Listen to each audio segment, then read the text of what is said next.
আসসালামু আলাইকুম রহমতুল্লাহি ওবরকাতু।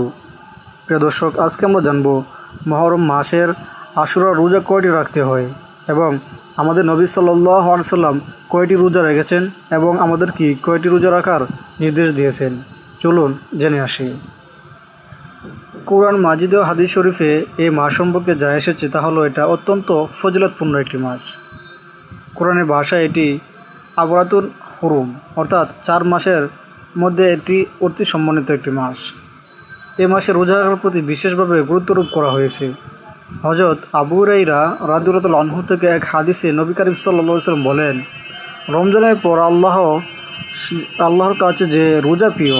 অতএব নবী করিম সাল্লাল্লাহু আলাইহি ওয়াসাল্লাম বলেছেন, রমজান মাসের পর আল্লাহর কাছে সর্বশ্রেষ্ঠ যে রোজা সেটি হচ্ছে আশুরা রোজা অর্থাৎ মুহররমের রোজা।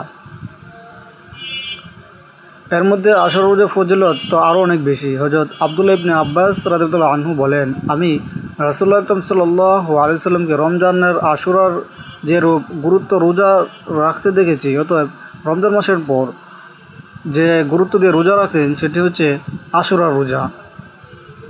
হযরত আলী রাদিয়াল্লাহু আনহুকে এক ব্যক্তি প্রশ্ন করেছিলেন, রমজানের পর আর কোনো মাস আছে যাতে আমি রোজা রাখতে পারি?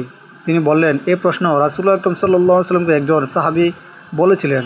উত্তরে নবী সাল্লাল্লাহু আলাইহি ওয়াসাল্লাম বললেন, রমজানের পর যদি তুমি রোজা রাখতে চাও তবে মুহররম মাসে রাখো, কারণ এটি আল্লাহর মাস।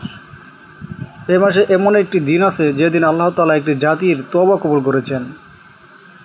অন্য হাদিসে নবী সাল্লাল্লাহু আলাইহি ওয়াসাল্লাম বলেন, আমি আশাবাদী যে আশুরা রোজার কারণে আল্লাহ তাআলা তার অতীতের 1 বছরের সগীরা গুনাহ মাফ করে দেন। হযরত আবু হুরায়রা রাদিয়াল্লাহু আনহু থেকে বর্ণিত, নবী সাল্লাল্লাহু আলাইহি ওয়াসাল্লাম ইরশাদ করেন, আমি আগামী বছর যদি বেঁচে থাকি তাহলে 9 তারিখে অবশ্যই রোজা রাখব। অতএব এই আশুরা রোজা মূলত 10ই মুহররমের রোজা। তবে এই রোজার সাথে আরও একটি রোজা মিলিয়ে রাখার ব্যাপারে হাদিসে গুরুত্বারোপ করা হয়েছে।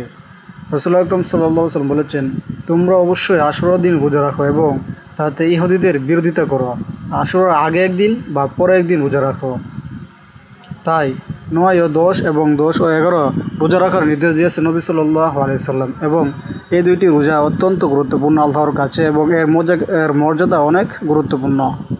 আল্লাহ তাআলা আমাদের প্রতিটি মুমিন ভাই বোনদেরকে এই আশুরা রোজা 9, 10 অথবা 10, 11তে পালন করার তৌফিক দান করুন। কারণ রাসূলুল্লাহ আকরাম সাল্লাল্লাহু আলাইহি ওয়াসাল্লাম বলেছেন, আল্লাহর কাছে রমজানের পরও যে শ্রেষ্ঠ রোজা সেটি হচ্ছে আশুরা রোজা বা মুহররমের রোজা। আল্লাহ সুবহানাহু